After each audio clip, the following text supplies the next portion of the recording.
Bueno, acá estaba leyendo un poco sobre lo que es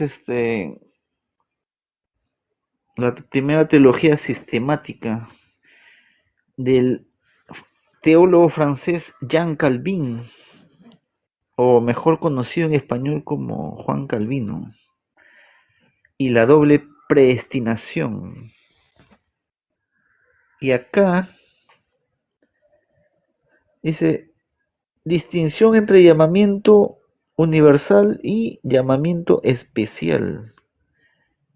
En cuanto a la sentencia de Cristo, muchos son llamados y pocos escogidos.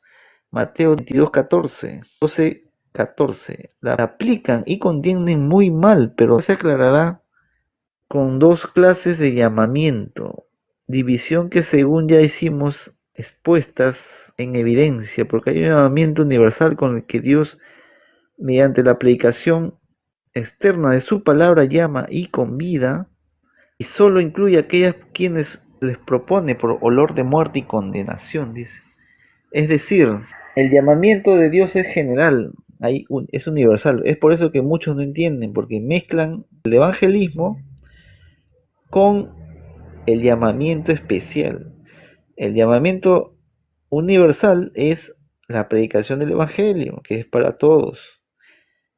Y el llamamiento especial es también la predicación del evangelio, pero para el escogido. El escogido va a entender ese llamamiento. El escogido va a responder y no va a poder rechazar ese llamamiento del evangelio. ¿Por qué? Porque es un escogido, pues. Así es. Entonces los réprobos son los que no van a responder a este llamado del evangelio. Esta es la doctrina del llamamiento eficaz dentro del Ordo Salutis, o el orden de la salvación que propone la Reforma, ¿no? En el video anterior estuve hablando sobre la regeneración y qué era la regeneración. Por eso ahora continuaba un poquito con esto del el llamado universal que hace Dios, y para eso estaba citando el libro 3 de Institución de la Religión Cristiana de Juan Calvino, en el capítulo 24. Muy interesante. Sí, entonces en esos abiertamente que rechazan el evangelio, pues tenemos a los réprobos, y eso lo vemos todos los días, ¿no?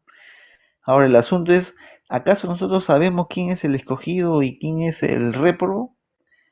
Bueno, lo sabemos en primera instancia, ¿no? Pero no sabemos si de aquí a una semana, a un mes, a un año, ese réprobo que en ese momento rechazó el evangelio es un escogido, solo que no es el momento. Puede ser más adelante, ¿no? Lo mismo pasa con un cristiano. Puede recibir al Señor y seguir a Cristo, pero en el tiempo se verá por sus frutos, eso es bien cierto, si es un convertido realmente y si es un escogido. Porque sabemos que muchos eh, están en las congregaciones porque, bueno, le gusta estar, ¿no? La pasan bien, le gustan las alabanzas, le gusta tal vez un hermano, una hermana, o le gusta ayudar a los demás y bueno, ayudan en llevar los folletos, hace el evangelismo, participa, ¿no? Y ustedes dirán, pero ¿cómo es posible que uno diga esto, no? Y hay base bíblica para eso. Hay base bíblica. Por ejemplo, Judas, ¿qué hacía Judas? Judas era alguien que estaba ahí, ¿no? O sea, tuvo ese llamado, estaba ahí y fue delegado con autoridad incluso. Pero no era un escogido. Se vio en el tiempo que no era un escogido. Era alguien que disfrutaba del don celestial, que gustaba del don celestial, como dice Hebreos, que le gustaba participar y llevar la palabra, estar con Jesús y con los hermanos, pero que en el tiempo se vio que no era un convertido a Cristo.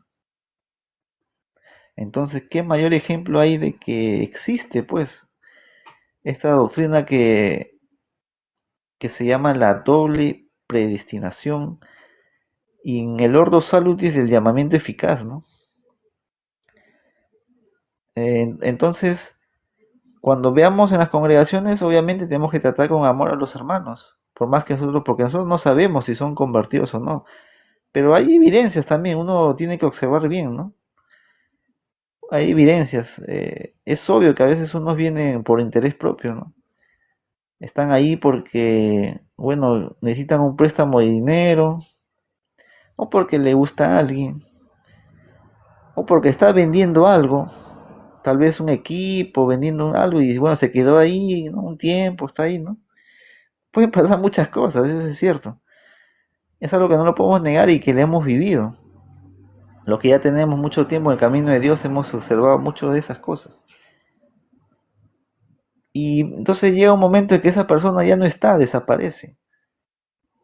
Y llega un momento en que esa persona fallece. Entonces uno se da cuenta, falleció en su pecado, ¿no?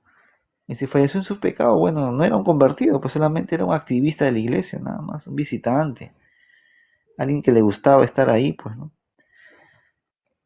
Entonces, son casos así, ¿no? Entonces, nosotros como cristianos tenemos que poner atención para lo que estamos viendo también en la realidad de la iglesia, no todo es color de flores, no todo color de rosas. Pasan muchas cosas,